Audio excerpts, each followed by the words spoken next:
মনে রাখবেন, একটা পাপের হিসাব না দিয়ে কাল কিয়ামতের মাঠে কোনো দায়িত্বশীল পার পাবে না ইনশাআল্লাহ। কোনো দায়িত্বশীল না। না এই যে আমি লেকচার দিচ্ছি না, আল্লাহ পাক আমাকেও দাঁড় করাবেন, দাঁড় করায় বলবেন তোমাকে আমি দিনের যে জ্ঞান দিয়েছিলাম সেই জ্ঞানের হক তুমি আদায় করেছো কিনা হিসাব দাও। এই যে বড় বড় মুফাসসিরে কোরআন, মুফতি, মুহাদ্দিস বসাচ্ছেন, পাংখা দিয়ে বাতাস করছেন, হ্যাঁ, চা খাওয়াচ্ছেন, কফি খাওয়াচ্ছেন, এক একজনকে আল্লাহ পাক দাঁড় করাবেন, বলবেন কোরআন সুন্নাহর যে আমানত দিয়েছিলাম সে আমানতের সাথে কতটুকু তুমি হক আদায় করেছো, হিসাব না দিয়ে পার পাবে না তুমি। ফাইজলামি মনে করেছেন নাকি দিনকে? ঠিক একই ভাবে সমাজের, রাষ্ট্রের দায়িত্ব আল্লাহ পাক যাদেরকে দিয়েছেন এক একজন ব্যক্তিকে আল্লাহ পাক দাঁড় করাবেন, দাঁড় করে জিজ্ঞাসা করবেন কোন কোন জনগণের কোন কোন হক তুমি নষ্ট করেছো, কার কার হক দিয়েছো, কার কার দেও নাই, সবার সামনে হিসাব দাও, তারপর জান্নাতে যেতে পারো। এত সহজ না, এত সহজ না। দুনিয়ার জীবনের প্রতিটা কাজের হিসাব আল্লাহর কাছে দিতে হবেই হবে, এটা গ্যারান্টি।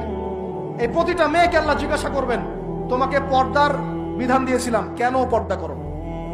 প্রত্যেক মুসলিমকে আল্লাহ জিজ্ঞাসা করবেন 5 ওয়াক্ত নামাজ ফরজ করেছিলাম, নামাজ পড়ো নাই কেন, ঠিক মতো পড়েছো কিনা?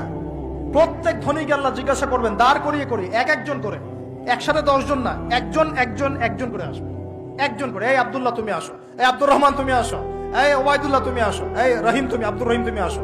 এক একজন করে আল্লাহ ডাকবেন, বলো তোমাকে ধন দিয়েছিলাম, কি করেছো? বলো তোমাকে ইলম দিয়েছিলাম, হক আদায় করেছো কিনা? বলো তোমাকে ক্ষমতা দিয়েছিলাম, কি করেছো? আমি জানি না আর কিভাবে ওয়াজ নসিহত করলে মানুষের কলিজার মধ্যে ঢুকতে পারে, আমার জানা নাই। আমি সহ প্রতি ব্যক্তি এই বিচারের সম্মুখীন হবেই হবে ইনশাআল্লাহ। আল্লাহ পাক আমাদের সবার জন্য বিচারটা সহজ করুন এবং এই কথাগুলো বুঝে আল্লাহকে ভয় করার তৌফিক দান। আমাদের আন্ডারে যারা আছে সবার হিসেব আমাকে দেওয়া লাগবেই। অতএব সমাজ থেকে দুর্নীতি বন্ধ করেন, পাচার হওয়া সব কালো টাকা সাদা করে নিয়ে আসেন, অপচয় কমান, দুর্নীতি কমান, এবং যারা জুলুম জালেম ওদের সাথে কোনো আপোষ করবেন না, সমাজে ন্যায় বিচার প্রতিষ্ঠা করার চেষ্টা করেন। জালেম যদি আপনার নিজের স্ত্রী হয়, নিজের সন্তান হয়, তাকেও শাস্তি দেওয়ার ব্যাপারে যাররা পরিমাণ মায়া দেওয়া প্রদর্শন করবেন না। এটা হবে ওমরের শাসন ইনশাআল্লাহ। ওমর রাদিয়াল্লাহু আনহু ছেলে অন্যায় করেছিল না, সবার সামনে পিটিয়ে ওমর রাদিয়াল্লাহু আনহুর হাতেই তার মৃত্যু হয়ে গেছে। আল্লাহ পাক, আল্লাহ আর কি বলবো, আর কি বলার বাকি আছে?